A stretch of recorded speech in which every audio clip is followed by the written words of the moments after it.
All right, does your smile look the part? If not, it could be holding you back. Dr. Charles Martin joins us this morning. All right, romance is in the summer air. Does your smile look the part? Right. You know I'm going to tease you. Please. Okay. I know that you normally do. He was here once before. We talked about a similar topic, and I called you the Doctor of Love. So, since we're starting with... I'll have to have my own radio show or TV show or well, something. We can work on that. Oh, absolutely. I usually work alone, but I understand. Okay. So what does that mean, look the part? Well, the very first thing that people notice about each other is, are they smiling at me? How do their teeth look?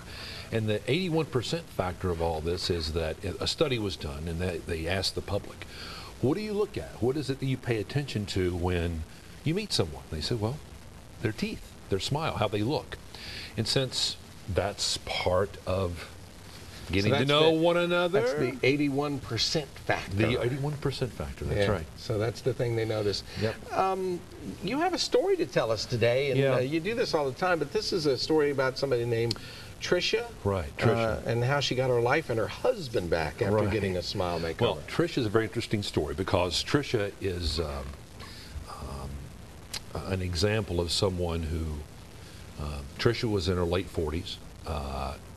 She had worked very diligently to raise her family, help her husband. They had moved many times, and she basically let her teeth go.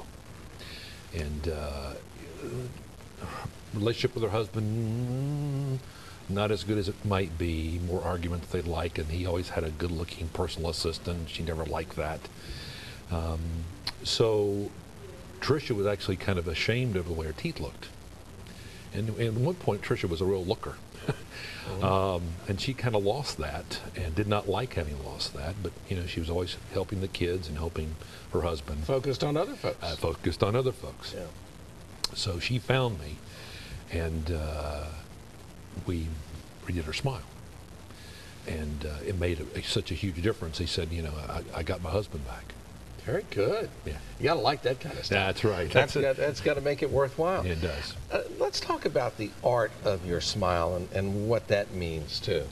Right. Well, everybody's smile is different. It should be a reflection of their personality, who they are, how they like to be, how they like to be seen.